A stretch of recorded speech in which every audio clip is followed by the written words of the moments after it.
Last time on Good Neighbors. We open on the sleepy seaside town of Constance, Louisiana, 2 weeks after the death-defying battle with the Clutch. All is quiet and all is good.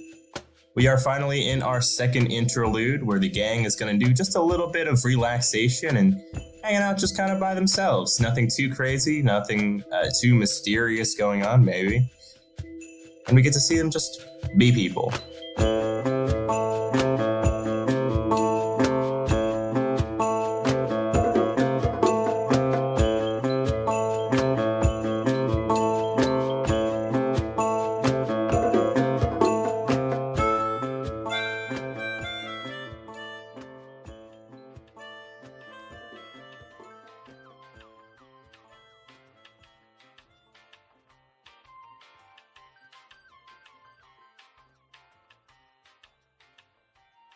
We cut to a sort of fluorescent light with a lovely casual tune playing out of a speaker. And we are in Little Hollywood, a movie rental store in downtown Constance. It's pretty small. It's got a lot of like black plastic racks that have DVDs and VHS tapes on it. There's some newer Blu-ray stuff, I guess, here and there. They sell like movie theater candies also, which is pretty good. Where there's like silly, like pink ribbon candy.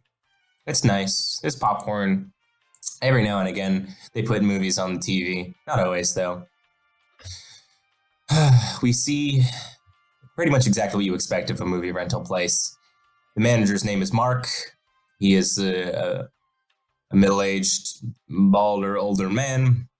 He wears a white button-down, red tie, takes his job really seriously. We see Frida, the 16-year-old who just started working here. She's got like really curly hair, a kind of gap in her teeth, and she's wearing some overalls with a sweater combo. Seems really sweet, but really kind of not into confrontation. And we see Beck working the cash register. How's Beck?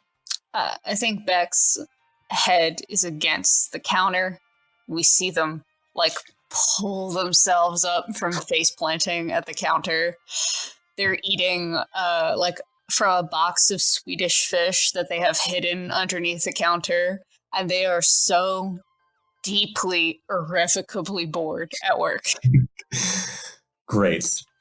Mark pulls you over along with Frida, and Frida kind of is like maybe treating you like her work older sister, even though you might not have asked for that. And kind of like follows behind you in a lot of stuff. And Mark says, so we're actually starting to see some depreciating numbers. We're losing a bit of sales here, and I am convinced that it is from a lack of enthusiasm. Now I understand that there is some new internet works here kind of taking away the movie rental business, but that shouldn't stop us from succeeding. I want us to know, I want our clients and customers to know that we are here for them. We want to see some growth. We want to see some great customer service. You understand? Yes, sir. Now, obviously, we know that a lot of our clientele are going to be sitting a bit on the older side, so I want to make sure that we're accommodating them as much as we can. If you see an older lady about to open the door, don't be afraid to jump at the chance to go open it for her. Let her know that she is welcome here. Okay? Yes, sir. And I'm thinking, and tell me what you two think of this idea. About offering sample candies from the candies we have. And he just means like having like a dish of Swedish fish out that people can like grab one or two. Yeah, that sounds nice. I think the big issue that we're kind of running into right now is that we're a family business, and I want to say 75% of the customers that we get are folks asking if we have nudie flicks, and yeah. Yeah. Yep, we do get a lot of that. am not terribly interested in becoming a pornography business. I don't think that's the direction I want this company to grow in, however small we might be. But I'm in debate here if we should start moving with the times. I think Beck and Frida exchange this like glance and mutual grimace. But yeah, candy bowl. That sounds cool. You want me to get that going, sir? Yeah, absolutely. Right. Maybe we should start sprucing up the store a little bit here. What do you think? Do we any kind of decoration?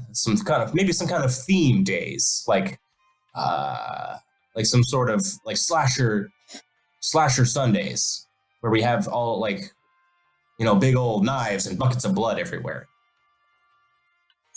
Yeah. We could do that. Or maybe we could fix the lights, since they tend to flicker every now and again, since the store was built in 1983. That is a good point. I suppose that was some time ago, huh? Yeah. Okay.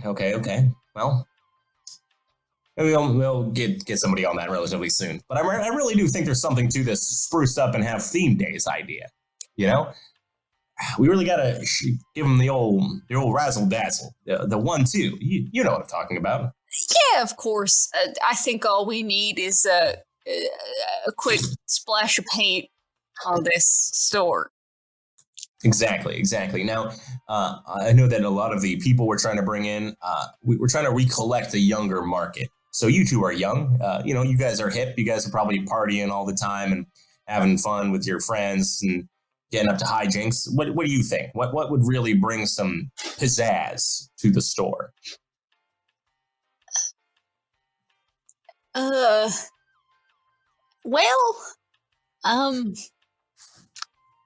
thing is, a Blockbuster kind of opened 5 blocks away. Yes, our white whale. Yeah, maybe a bigger selection of films. Okay, like what? Like what are the kids watching these days? More comedies, I guess, and action flicks, Okay, maybe we can look into getting some comic books in here. Maybe that'll do it. Yep. All right, excellent. Now we have a game plan. Good work, team. Frida, why don't you go start Googling what comics are cool right now? And Beck,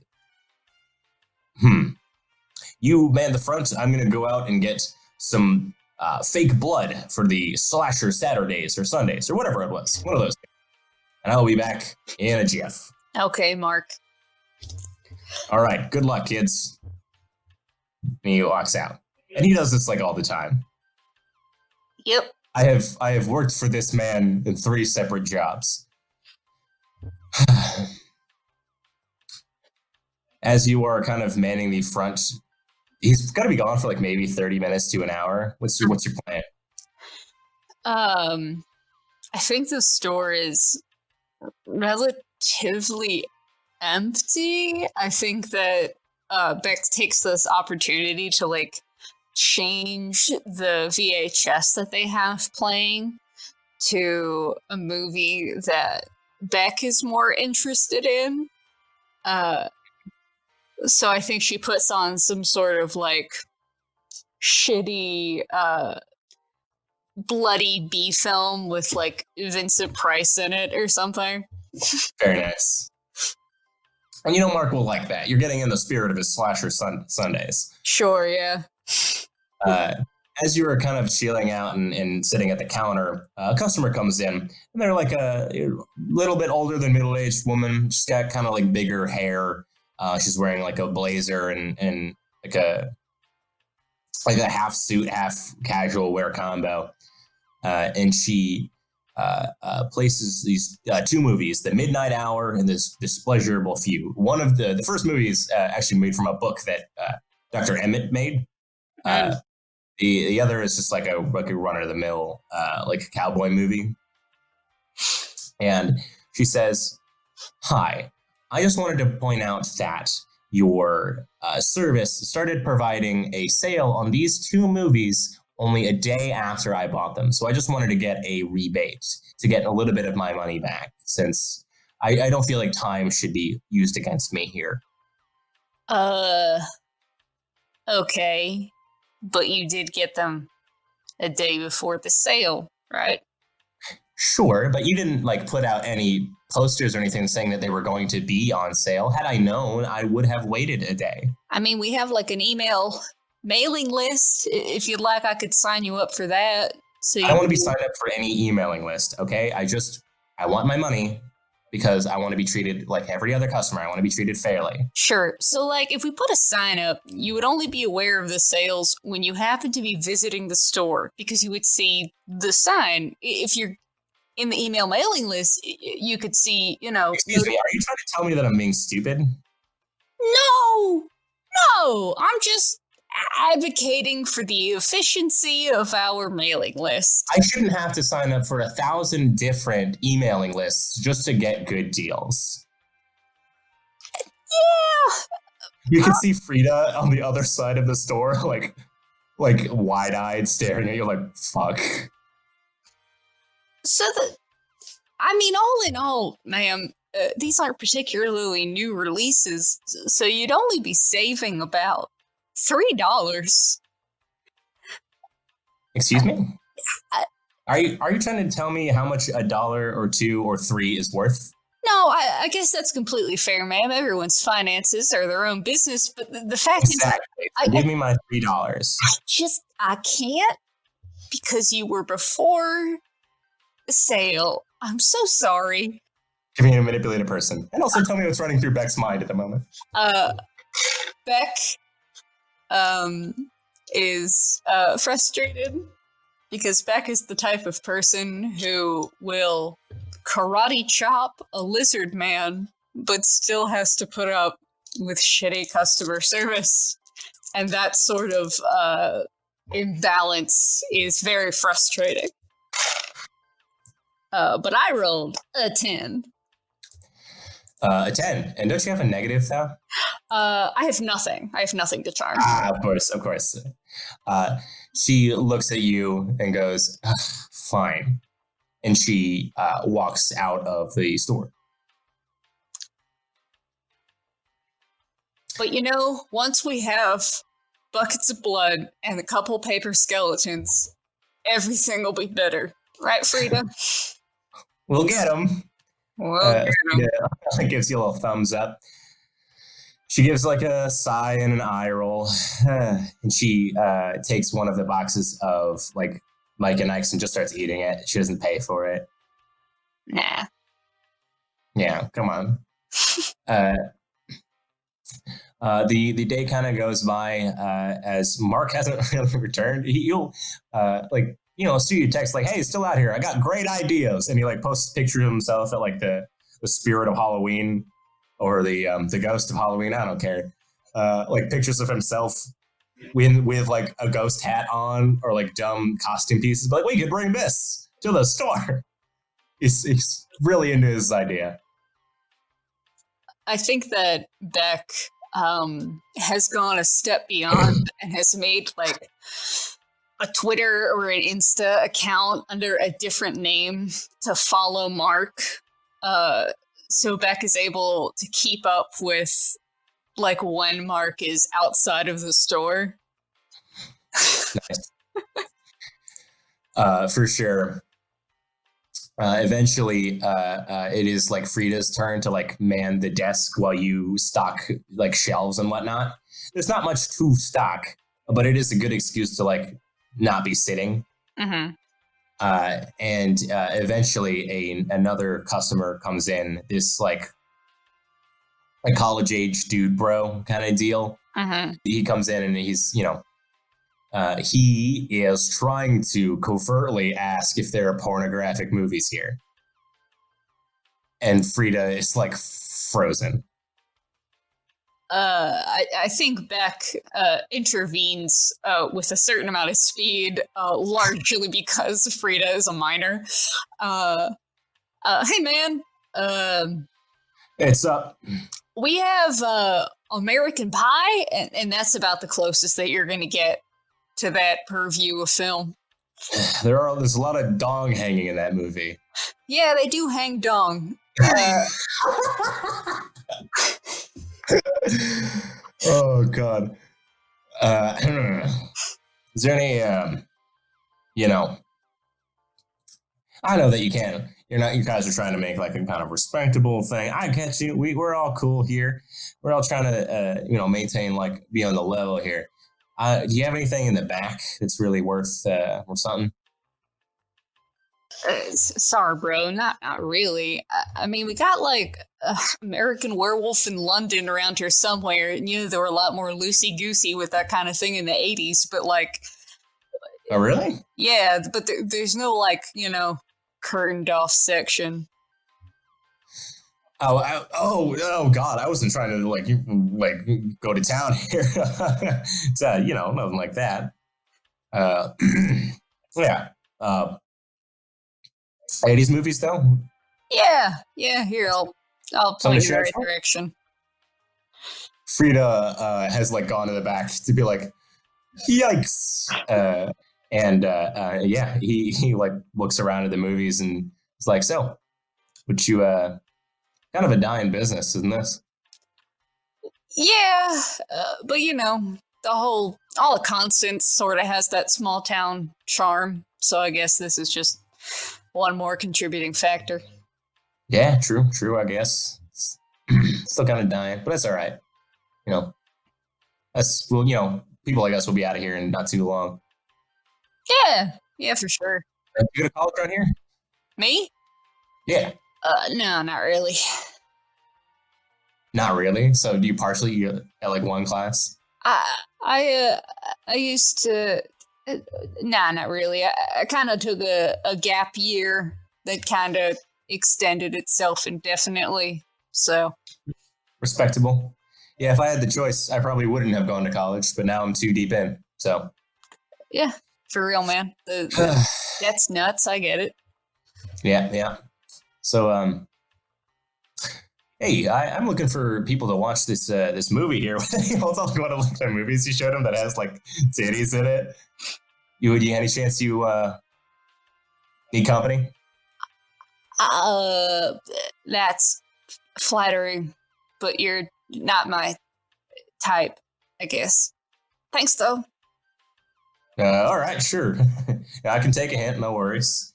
And he buys like a stack of movies that have breasts in them, I guess. And eventually Mark shows back up and is like, hey, kids, how you doing? Having a good day? Yes, sir. Make a lot of sales. Yeah. Great. What's selling these days?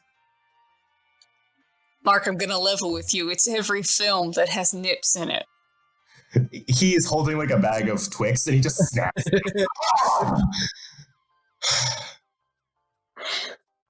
Okay, level with me here. And he like puts a hand on your shoulder and sits down. He's like a tall dude. So like, I think even sitting down, he's still close to like your head height. Yeah. Do you think for this business to survive, we need to have more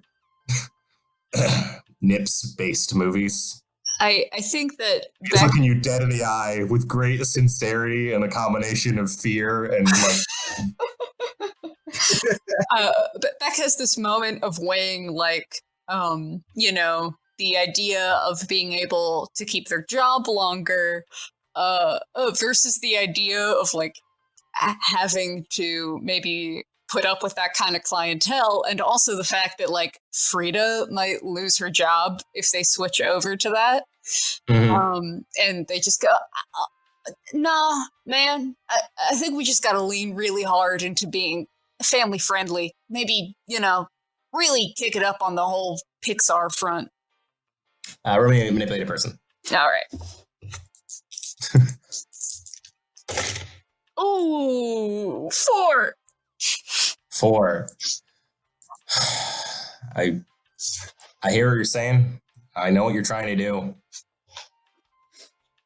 I just, if I'm gonna be paying you what I can, I want to keep these doors open. He like hangs his head. I gotta make some calls. And he looks like so weak right now. And Frida is like looking at you wide-eyed, like, can I say something? Okay. And he goes in the back and you can hear him on the phone and you can hear like, I know. Look, I'm just doing what I have to for the business. For the business, Mom. Oh, no. And Frida's out front, like sawing through some like Nestle Crunch. Do you think we're really gonna have to do this? Maybe. Maybe we can talk him into a nudie flicks only kick in until halfway through business hours thing. Oh, okay, like a part-time situation? Yeah, like maybe. Depends on how you feel about morning hours. I mean, I guess if it keeps my job, but then, like we can't hang out. Yeah, that's fair. And this sucks. Oh boy. If I do end up losing the job, can I still hang out and stuff? Like, you should be in the store when it's selling that stuff, but like maybe on your lunch break or something. Something. Yeah. We can figure something out. I think there's an arcade near here. Or something. Are you trying to intuit to Frida that no, you do not want to hang out with a 16-year-old, or you trying to be? I think it is very much a Beck will hang out with this person in a public place because it feels weird meeting up one-on-one with a minor. Yeah, for sure. And she seems, pretty content with that. Mm-hmm. Seems fun. Yeah. And I think the day kind of drones on. The life of Beck Tui is by day extremely pedestrian. It truly is. You get a text every now and again from people in your gamer guilds, but otherwise nothing too crazy. The day just kind of ends. What is kind of Beck's method of getting through the day when she could be out like monster stomping? I think Beck has a lot of energy. They're a very kind of fidgety person. I think they, fuss around with their nunchucks, or they sneak in a Game Boy or something. But they have trouble just sitting there. For sure. Yeah. And then you sit there, you play your Game Boy. No, like 2 or 3 other people come in to buy a DVD here and there. And that's it. Nothing really happens. It's just you and me, Sonic the Hedgehog. It's just you and me. Gotta go. And the game powers off.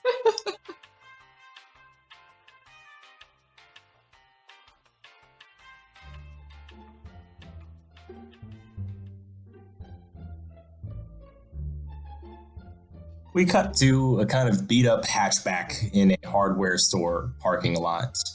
We see the Southside Devils, the neighborhood watch, all gathered up beside their respective cars, if they have them, and some bicycles with like baskets and things. It's a mix. They are ferreting out like spray paints and like some nails and things like that, and a little bit of lumber and some wire fencing. And they are all kind of hanging out, chatting. They're kind of like putting off the thing they're trying to do before June arrives in whatever mode of transportation they take. And they explain to you that there is in their neighborhood, there's a regular young person whose job treats them really shittily, like their manager's just an asshole, and that their plan is to do whenever he is an asshole to graffiti or like prank his household to be like, oh, on these days something happens, because the neighbors can't do much against them because they don't want to lose their job. But if an unrelated person does something, there's nothing they can do about it. You know, there's nothing the manager can do about it. Does that make sense? Yeah. And so they're there like doing a roundabout protections of the people that live in the neighborhood against the more well-to-do bosses and such that don't treat them too well. There's no big monster in town, so they're not working on that. They're dealing with the very human monsters, that is the capitalists. The franchisers, if you will. Sure. I think Loon is, while they're waiting, trying to do like that stick pin tattoo thing. That's very painful and very, very terrible. But they think it looks really, really cool. I think Juice is in debate about how hard they want to go, whether it's like setting up wire fencing around the manager's truck, or like just egging their house or leaving baloney on the car's paint, things like that. Yeah, this can definitely escalate extremely quickly if we want it to. Yeah, I'm not trying to like ruin the guy's day. I want to accelerate it to some degree. Like this day, you get a slice of bologna in your car. The next time, your tires are slashed. That kind of thing. You can get crickets from pet stores, and you can. Yeah, like you go in and you're like, hey, I got a snake. I need some crickets to feed it. But then like you can just get like 200 live crickets for, I don't know, like $15, $20. Okay, I can fuck with that. Nice. And Juice is like stroking their like fucking, what's it? Like the baseball bat they carry around all the time. They just kind of have it for like the feeling of safety, that feeling of being powerful. This person one might carry a sword around their house. Yeah, I got you. You say one, but we all know it's you. Well, we don't have to say it aloud. I thought it was a call out on May. So we all carry swords. Anyways. And they are trying to both do something that is effective and meaningful, but also be on a budget, because none of them have incredible jobs right now, as they are more focused on kind of their off-work activities. Yeah, crime. Yeah, crime. Yeah. And they thought they'd call you in for a little consultation. They understand that you're not part of the gang anymore. Yeah. They do want to, still have, because you're still their friend, you know? Yeah, I'd go with crickets. You can get them into his car probably pretty easily, or if his front door has a mail slot, you could slide them in. And like that almost feels kind of biblical, you know? Okay. Gene, you've been kind of on like a bit of a Bible trip lately. You feeling okay? Yeah, I just, crickets are fun. All right, sure. How's work lately? I know you got that weird guy now, you know. Yeah, work sucks. I mean, I get to drink a lot while I'm at work, so that's a plus, I guess. Yeah. You ever talk about you guys like selling anything? Do people just get there and get free stuff? Is that how that works?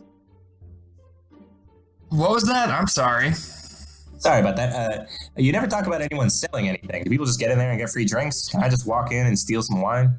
Oh, I mean, yeah, I'll just give it to you, sure. Rock on. All right. Okay. Well, the pet store is just a block down here, so let's go ahead and get on that. Juice strokes their fresh goatee. They hop in their car. They're like one of the only people that owns a car. They kind of have their head on straight more than most of the team. Yeah. and they ship everyone over. The half the gang just like sits on the trunk. It is not a truck. They just sit on the car, and the Juice like slowly drives over. Love it. You go to the pet store, you get crickets. It's a little later at night, but they're like, like an emergency, got to feed your lizard, whatever. And they don't think too much of it. And the gang rise off. There is a sort of suburban section of Constance. A lot of the buildings are really kind of tightly knit and tightly packed together. And this one is not. This sort of franchiser has a little bit bigger of a house, more of a lawn, and a more sizable driveway. And there is like a little like call box in the front. They have like a sort of wooden fence, and there's like a call box where you would be like, "Hey, I'm here," and he would like let you in. Implying that there's probably some sort of security here, like electronic, not like like personnel. Yeah. Do I see any sort of like cameras, or do they have one of those like little lawn signs bragging about the home security system? Give me a little a read bad situation. Oh shit, that's gonna be a 13, baby. Very nice. All right, go ahead and ask 2 or hold 3. Sorry. What's my best way in? What's my best way out? Are there any dangers we haven't noticed? What's the biggest threat? What's the most vulnerable to me? And what's the best way to protect the victims? If the victims are the devils, I want to know what's the best way to protect the victims. They might cover their face and things, and might wear different clothes during the activities. But the Southside Devils like have a bit of a reputation. So the best thing to do is to immediately knock out any chance of their numbers being seen, because you want to make it look like this is like 1 or 2 people, even if it is a lot of people trashing this dude's house. And then I'm gonna ask, what is best way in? The best way in, I think, as you were peering about, you notice that the cameras that have been set up aren't your traditional, like security cameras that sit in businesses and whatever. This manager here, thinks that they are smart because they have set up they have a kid for sure, but they've set up those teddy bear baby monitor things just sitting in windows. So it looks like there's just a toy in the window, but you've been playing this game long enough to know that people don't really do that unless it's for a purpose. And that's definitely a series of cameras in the windows. So what is your best way in is to block out those windows somehow. So June is in a bit of a spot where they're not the leader of this gang anymore. They're not even a member. And Juice and Lefty are now the leaders. So I don't want to step on Juice's toes and make him look like a punk by pointing all of this out. But I'm going to try and strategically kind of ask questions so that Juice can answer them and look, strategic and like a big shot leader. I love that. That's great. I don't think that a role is required. I think Juice has a level head enough to pick up on it. Lefty probably too. And the others are just kind of here to play the game. Mm-hmm.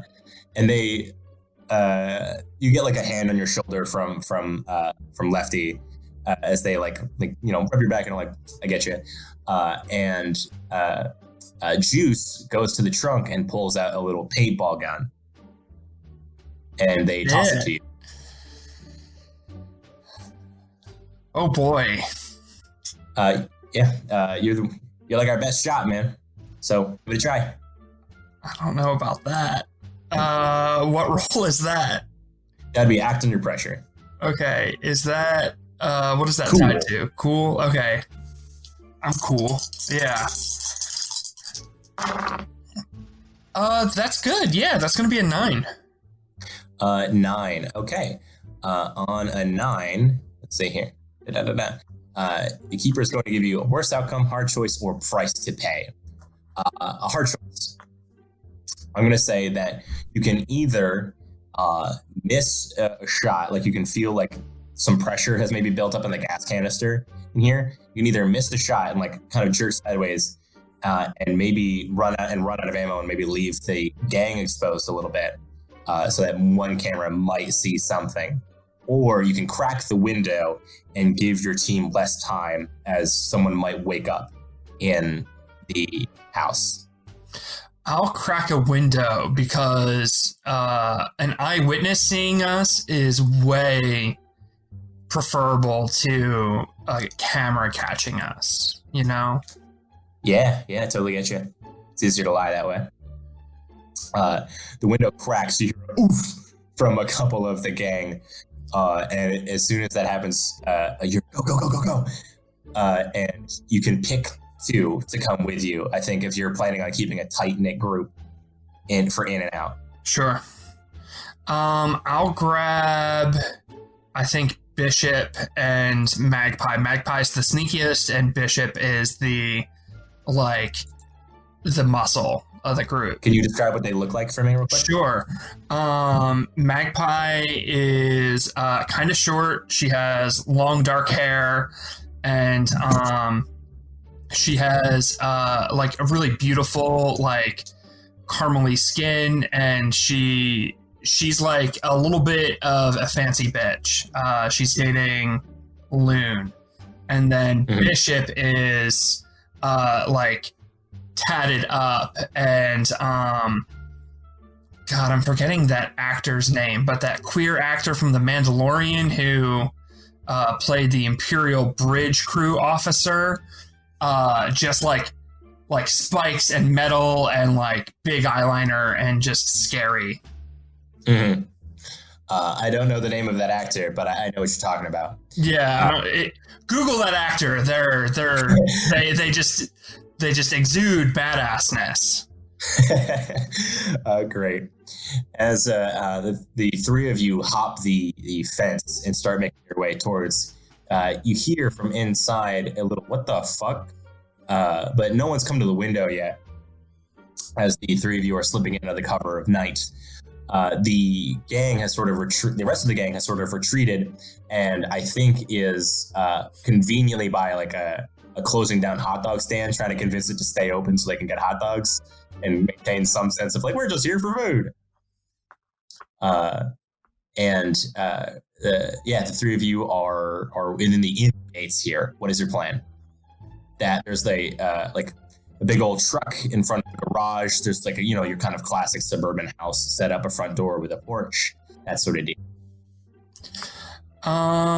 Yeah, I think we're gonna get these crickets in through the mail slot. If there's a mail slot in the front door. For sure. Do you do that yourself, or do you send one of your team to do it?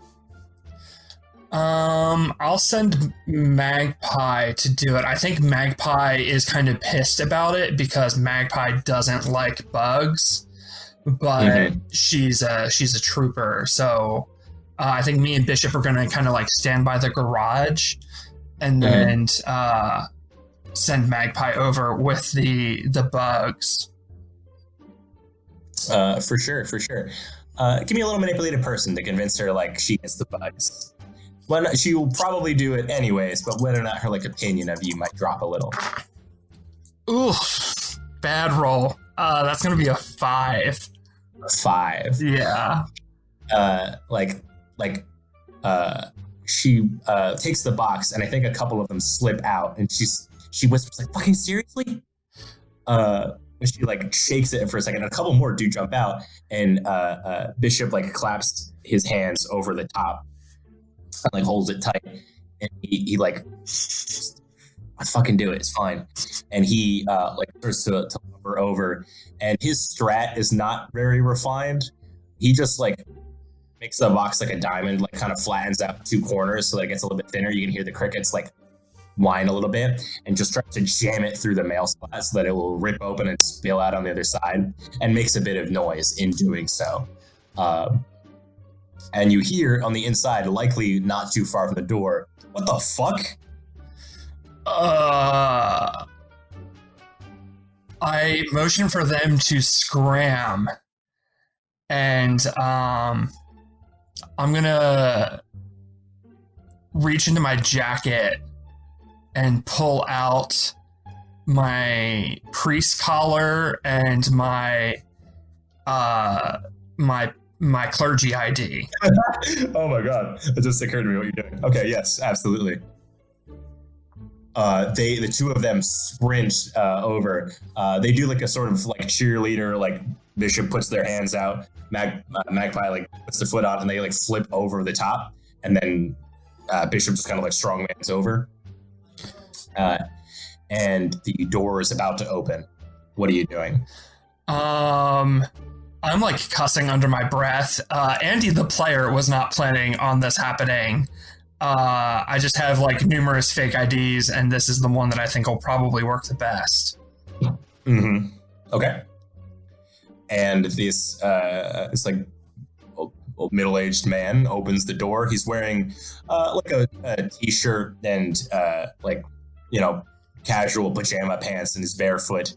He probably wears glasses because he's squinting at you, and otherwise just looks like self-stressed out, how like managers do to themselves and like make themselves annoyed at things.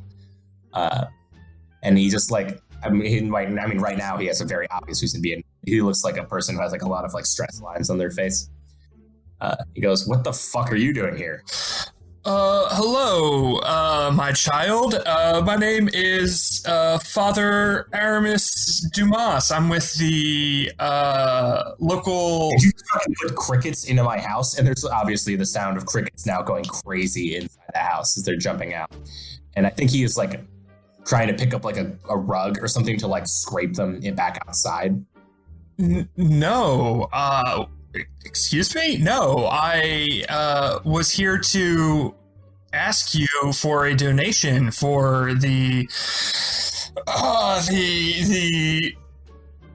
Faith and Family Prisons Ministry Shield of Faith Fund, and I was going to leave some literature in your mailbox, but I noticed. Are you crazy? There's fucking crickets instead. That is very strange. And you are here.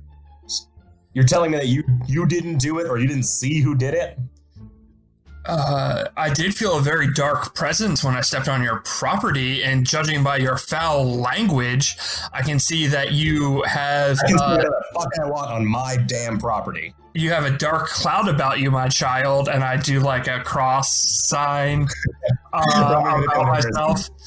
Great. I'm even a good person. June is also still like decked out in makeup and like a slutty top, and yeah, this person's very confused, and I think the chance that they believe you is very slim. So I think I'm -1. All right, -1 is still going to be a 9. A 9. Okay. Well, I mean that brings you down a tier, so that was good.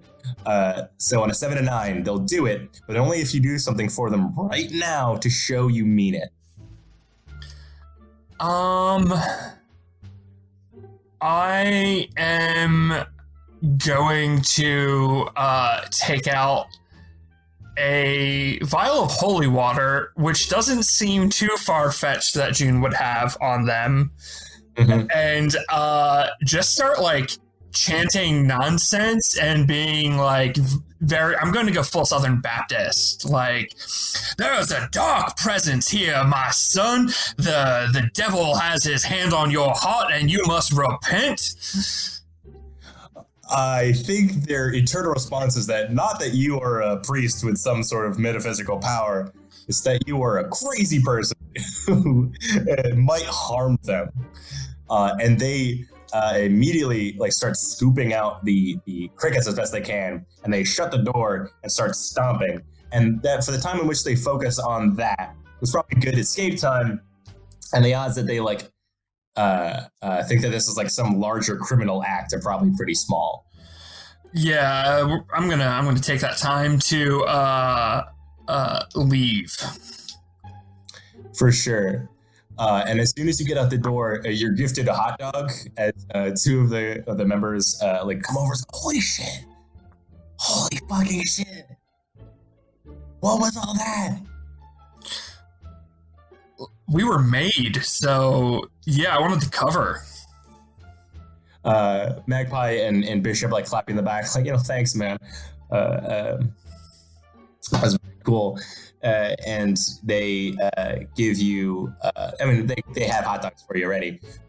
And when the door opens again, as this manager checks for whatever, for a crazy person or for some other terrible thing to happen, they don't see anything out in their front yard. So they go back inside, and it looks like they call the police talking about some just saying weird biblical stuff to them. And you can hear on the other end the police just laughing and not doing anything. Dope. Love it. And as the camera kind of pans away from that fence, we see on the outside of their wooden fence, the gang has all graffitied the side. They didn't put any of their symbols or anything because they obviously don't want to fucking lead here. But they do call the guy a dick. They do, talk about how, shitty a boss they've been, stuff like that. They just kind of make fun of him. Love it. And the gang rolls out. What do you guys do after the usual sort of hit on a place? We probably get some shitty beer and head back to our clubhouse and chill. Some people probably shoot pool and stuff. As we kind of close out here, do you want to describe what the recreation center looks like? Sure. So the South Swamp Devils headquarters was intended to be a recreation center at some point, but there was a really nasty flood, which this part of the neighborhood just became abandoned and never really recovered. So we claimed the old rec center. As the gang has grown, so too has the building's personality. There's a bunch of pride flags hanging from the walls, and anarchist symbols are spray painted everywhere. There's some arcane sigils and candles littered all over the place. There's some truly ancient looking sofas and easy chairs all over the place. There's a couple of hammocks and bunk beds, and there's refrigerator from the 40s and a freezer that are shoved into one corner. Nice, very colorful. In the center of the space, there's a large wooden table with an intricately handmade map of the neighborhood, just in the center of everything. Very, very nice. I think the gang is just kind of hanging out. It's good to have you kind of back and hanging out with them again after you kind of having to be away for your weird sort of magic trials. And gang is shooting pool. They're siphoning electricity in so they can play Mario Kart or however we fake it on one of the old TVs. Luigi Kart. Luigi Kart. Seem to be having a pretty nice night. What is June thinking as they reconnect with their group? I think June really misses this, but kind of Frodo going back to the Shire, June has now seen too much and realizes this isn't really where they're meant to be at now. Mm-hmm. I like that. With your heart elsewhere, is there any sort of person that comes to mind? I do think June kind of thinks of their new friends and is kind of low key I wonder what they're up to right now. I bet Flint is getting into some sort of trouble, or Cassius, is maybe screwing something up. Very nice, very nice. Very cool. The camera closes out on the house as we see gang all kind of laughing and having fun and sharing beers and just having a good night. It seems like they're pretty capable of, as soon as the danger is off, putting it to the side and not stressing too much about it or making their whole life revolve around it. And that's probably really healthy for them. Yeah.